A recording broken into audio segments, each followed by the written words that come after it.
দেখুন, আমরা কিন্তু খুব দুঃখজনক একটা কলঙ্কিত অধ্যায়ের আমরা সাক্ষী হয়েছি। আমরা অনেক সংবাদকর্মী, আগে নিজেদের কথা বলি, অনেক সংবাদকর্মী এখানে আমরা আটকা পড়েছিলাম। জানের ভয়ে আমরা অনেক কষ্ট করে আমি এসপি মহোদয়কে মেসেজ দিয়েছি, বলছিলাম যে আমরা আটকা পড়েছি, এখানে নিচে আগুন ধরিয়ে দেওয়া হয়েছে।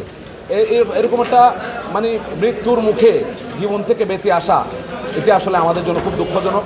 টোটালি দায়টা অব্যবস্থাপনাটা আমরা সংশ্লিষ্ট কর্তৃপক্ষকে দিতে চাই। কেন, তারা যদি আইনশৃঙ্খলা বাহিনীর সাথে যদি বসতো, তারা যদি এটা দফায় দফায় কীভাবে নিরাপত্তাটা জোরদার করবে সেই বিষয়টা যদি খেয়াল রাখতো, তাহলে কিন্তু আজকে এই পরিস্থিতির সম্মুখীন হতে হতো না।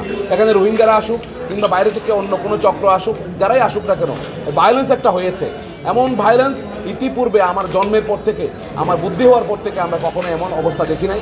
ইতিপূর্বে আমার সাংবাদিকতা জীবনে অনেকগুলো ডিসি গোল্ড কাপ কাভার করেছি, অনেক কিছু নিউজ কাভার করেছি, কিন্তু এ ধরনের ভায়োলেন্স আমরা দেখি নাই।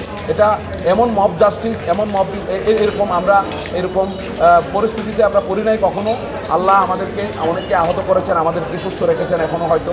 এটি আসলে টোটাল অব্যবস্থাপনাটা আমরা বলবো জেলা ক্রীড়া সংস্থার যারা কর্তৃপক্ষ আছেন, তারা যদি এটা নিরাপত্তাজনিত কারণে নিরাপত্তা বাহিনীর সাথে যদি বৈঠক করতো, তাহলে কিন্তু এই পরিস্থিতিটা হতো না। আমরা এটি খুব দুঃখজনক এবং এমন পরিস্থিতি যেন আগামীতে কখনো না হয়, এখান থেকে আমাদের শিক্ষা নিতে হবে। পাশে ছিলাম গোলডিগির পাহাড়, আমার একটা ছোটো ভাই রিদওয়ান এখানে আটকে পড়েছিল, সে আমাকে ফোন দিয়েছে। সাথে সাথে ফাহিম ভাই সহ আমরা সাথে সাথে এখানে আসার পরে দেখতেছি ভাঙচুর চলতেছে।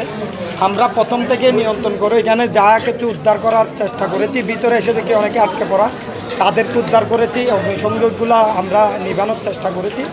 এইখানে ভিতরে দেখি লুটপাট হচ্ছে, তাদেরকে বের করে দিয়ে আমরা নিরাপদে যারা আটকে ছিল তাদেরকে বের করে দিয়েছি। আমি মনে করি এখানে ব্যবস্থাপনার একটা ঘাটতি ছিল, যেটা আসলে চাইলে সুন্দর একটা ব্যবস্থাপনার মাধ্যমে অতীতে যেভাবে এখানে খেলা পরিচালনা হয়েছিল সেরকম করতে পারত কর্তৃপক্ষ।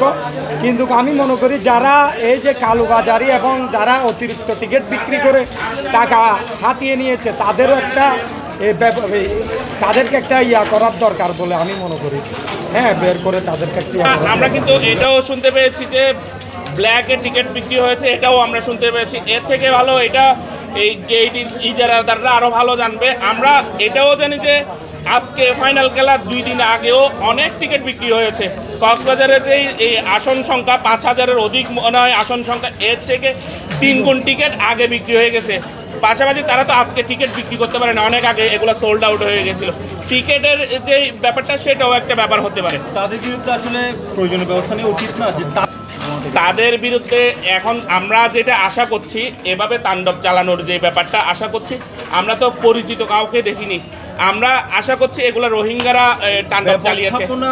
এখানে সুনির্দিষ্ট ব্যবস্থাপনা ছিল না, অব্যবস্থাপনা নেওয়া উচিত বলে মনে করছি।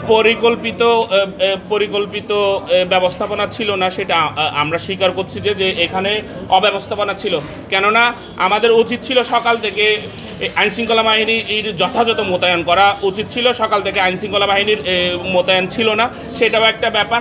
আরেকটা ব্যাপার হচ্ছে যে টিকিট আমরা শুনতে পেয়েছি টিকিট নাকি ফটোকপি করেও বিক্রি হয়েছে। তো এটাও একটা নৈরাজ্যের একটা কারণ হতে পারে।